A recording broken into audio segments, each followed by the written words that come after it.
The airport was buzzing with energy, passengers rushing to their gates, flight announcements echoing through the halls, and luggage rolling across polished floors. Darius Carter adjusted his suit jacket as he made his way toward Gate 14. Today was a special day. After years of grinding at his job, climbing the corporate ladder, and proving himself, he had finally booked his first-ever first-class flight. Not because he needed to, not because he wanted to show off, but because he had earned it. Little did he know, someone was about to challenge that. As Darius approached the boarding area, he immediately noticed the gate attendant, a blonde woman in her early 40s with a sharp uniform and an even sharper attitude. Her name tag read Nancy, and from the moment she laid eyes on Darius, her expression soured. She watched him as he walked up, eyes flicking over his tailored suit, then down to his boarding pass. It was as if she was trying to find something wrong with him.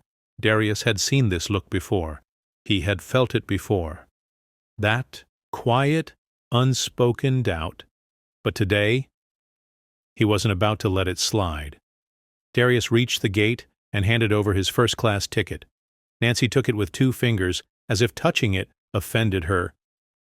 She barely glanced at it before her lip curled. "This is first class," she said flatly. Darius nodded, keeping his tone polite. "I know." Nancy exhaled sharply, her eyebrows raising as if she couldn't believe him. "And you're sure this is your ticket?" Darius felt his jaw tighten, but he remained calm. "Unless someone else put my name on it, yes." Nancy's smile didn't reach her eyes. "Interesting," she muttered. "One moment." She turned, whispering something to a co-worker. The other attendant glanced at Darius, then whispered something back. Then they both laughed. Darius heard it, felt it, but he didn't react. Not yet. Nancy turned back to him, her fake smile back in place. "Sir," she said, her voice dripping with forced politeness, "are you sure you're not supposed to be in economy?" Darius tilted his head. "I booked first class," he said, his voice steady. Nancy's eyes narrowed. "And you paid for this ticket yourself?" Darius knew exactly what she was implying. He didn't belong. Nancy stared at him, waiting for an explanation, as if there was no possible way he could afford a first-class seat on his own. And that was her first mistake. Darius took a slow breath. Then he did something Nancy wasn't expecting.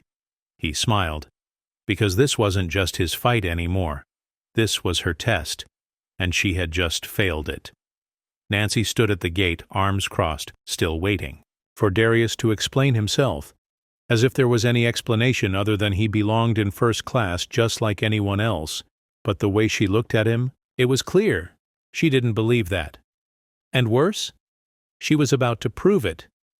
Darius held his boarding pass firmly in his hand. "I'm not sure what the issue is," he said calmly. "I have a first-class ticket. I'm boarding this flight." Nancy scoffed. "You?" "No," she said, voice dripping with mock politeness. "We have a lot of people trying to sneak into first class these days. Some of them even buy tickets from third-party sites that aren't valid." Darius raised an eyebrow. "You think my ticket is fake?" Nancy tilted her head, playing innocent. "I'm just saying, it happens." Then she reached out and snatched his boarding pass from his hand. Darius stiffened, watching as she examined it like it was counterfeit money. Passengers behind him were starting to watch the scene unfold. Whispers, curious glances, some even pulling out their phones. And Nancy, she knew exactly what she was doing. She wanted to make a show of this. She wanted him to feel small. But her next move was something no one expected. Nancy sighed dramatically. "I'm sorry, sir," she said, shaking her head. "This ticket isn't valid." And then she tore it in half, right in front of him. The entire gate area gasped. A stunned silence fell over the crowd. Darius stared at the 2 torn halves of his ticket. The ticket he paid for with his own hard-earned money. And Nancy, she just smiled. "Unfortunately," she said, "I'm going to have to ask you to step aside so the real first-class passengers can board." Darius took a slow, deep breath. Everything in him told him to snap, to demand justice right then and there. But instead, he smiled, because Nancy had just made a fatal mistake. She didn't realize who she was messing with, but she was about to. Darius reached into his pocket and pulled out his phone. Nancy frowned. "Sir, I told you this ticket isn't valid." Darius held up a hand. "One moment," he said smoothly. And then he dialed a number that would change everything. The phone rang twice before someone answered. A deep, authoritative voice. "Darius?" "What's up?" Darius smiled. "Hey, Mr. Reynolds," he said casually, loud enough for everyone to hear. "I just wanted to let you know that one of your flight attendants is making a pretty big mistake." Nancy's smug smile twitched. Something shifted in her posture. Because the way Darius said that name, Mr. Reynolds, like he knew the man personally, like he wasn't just some passenger. Nancy's fingers twitched. Who did you just call?" she asked, her voice not as confident as before. Darius locked eyes with her. "Your boss," he said simply. And that's when Nancy's world started to crumble. Nancy's smugness evaporated the moment Darius said those two words. "Your boss." The laughter, the arrogance, the superiority, all of it drained from her face. Because suddenly, she wasn't so sure she was in control anymore. "Darius?" the voice on the phone said. "What's going on?" Nancy stiffened. That voice. She recognized it, her boss, her actual boss, not some mid-level supervisor, not a department manager. This was the CEO. Darius kept his voice calm, controlled, but loud enough for everyone to hear. "Well, Mr. Reynolds," he said, "I just got my first-class ticket, ripped in half by one of your flight attendants because she assumed I didn't belong in first class." The gasps around the terminal grew louder. Nancy's hands clenched into fists. This wasn't supposed to be happening. She was supposed to be the one in control. Yet here she was, standing in front of a growing audience of passengers, watching her power slip away by the second. A woman standing nearby, who had been recording the whole time, shook her head. "This is unbelievable," she muttered. "She really ripped up his ticket." A man behind her nodded. "That's a lawsuit waiting to happen." Nancy's eyes darted around nervously. The same people who had just been waiting in line a few minutes ago? Now, they were all watching her fall apart. She turned back to Darius, attempting one last act of damage control. I think there was a misunderstanding," she stammered. "Maybe I can find a way to fix this." Darius didn't even look at her. He was still on the phone. "Mr. Reynolds, are you still there?" "Oh, I'm here," the CEO's voice rumbled, and this time, he didn't sound calm. He sounded furious. Nancy barely had time to process what was happening before she heard footsteps approaching. Firm. Purposeful. Then, the murmurs grew louder. "Wait, is that? No way, that's the CEO?" Nancy whipped around, just in time to see a tall, silver-haired man in a tailored suit stepping toward them. The CEO. The head of the airline, her boss's boss's boss, and the look on his face? Pure disappointment. The CEO didn't even glance at Nancy. His eyes were locked on Darius. "Darius," he said, shaking his head. "I am so sorry this happened." Nancy felt her stomach drop. "Wait, what?" Darius smiled. "I appreciate that, sir." "Sir?" Nancy's heart slammed against her ribs. Darius personally knew the CEO? She had assumed he was just some random passenger, some guy trying to cheat his way into first class. But now? Now she realized she had messed with someone powerful, and there was no way out of this. The CEO turned to Nancy, at last, and his stare was ice cold. "Tell me, Ms. Hartman," he said, his voice controlled but deadly. "Did you really rip up this man's ticket?" Nancy's mouth went dry. I thought it was fake," she stammered. "I was just following protocol." The CEO's eyes darkened. "Protocol?" he repeated. "Are you seriously trying to tell me that protocol includes publicly humiliating a passenger, tearing up a valid ticket, and refusing to let them board?" Nancy swallowed hard. The CEO wasn't asking a question. He was laying out the case for her termination, and she knew it. Darius crossed his arms. "Funny thing is," he said, "you never questioned anyone else in this line. Just me." Nancy had no argument, because it was true. And now, she wasn't just losing an argument, she was losing everything. Nancy stood there, frozen. The crowd at the gate had grown larger, passengers whispering among themselves, some still recording on their phones. The CEO, Mr. Reynolds, stood in front of her, arms crossed, his face unreadable, but his disappointment unmistakable. Nancy had been so sure of herself just minutes ago, so sure that Darius Carter didn't belong in first class, so sure that she could rip up his ticket and humiliate him without consequence. Now she was terrified.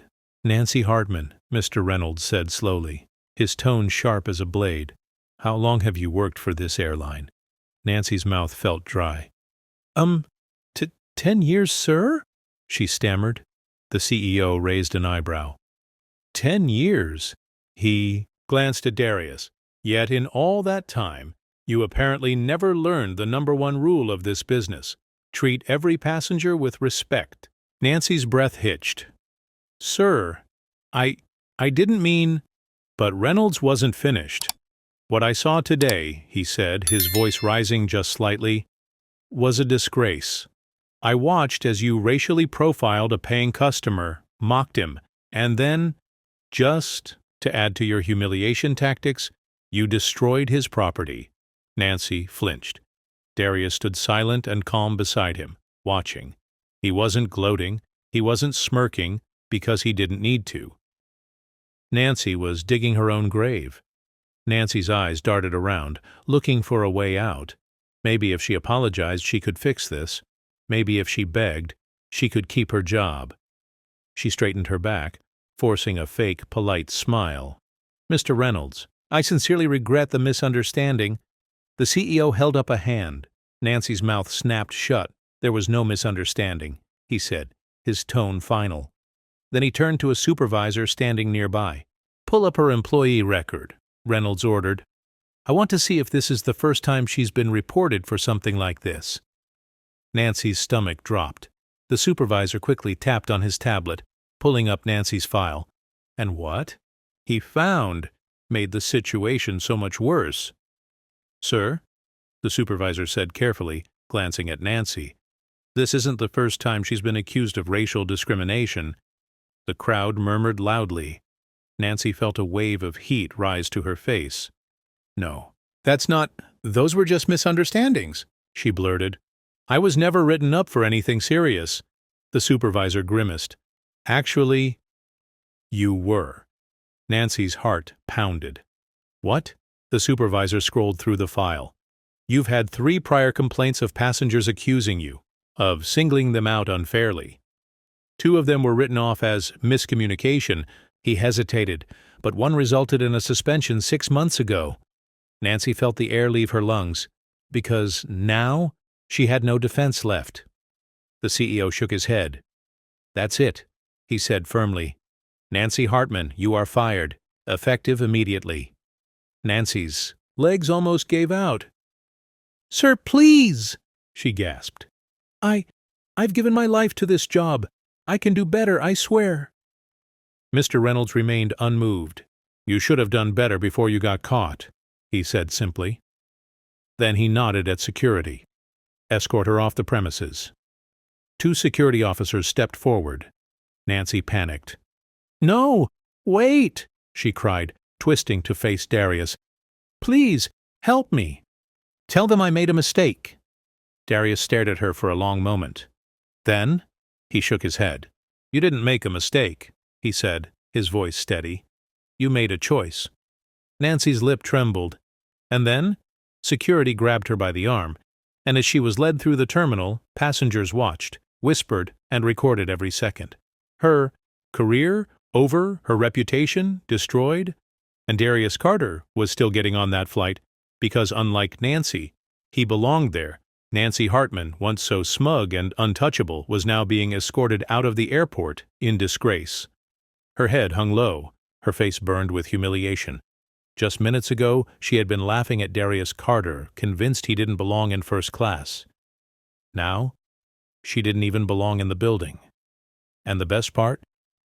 She had done this to herself. As soon as Nancy was out of sight, the CEO, Mr. Reynolds, turned back to Darius with an apologetic sigh. "I can't express how sorry I am that this happened," he said. Darius, always composed, gave him a small nod. "I appreciate that, sir.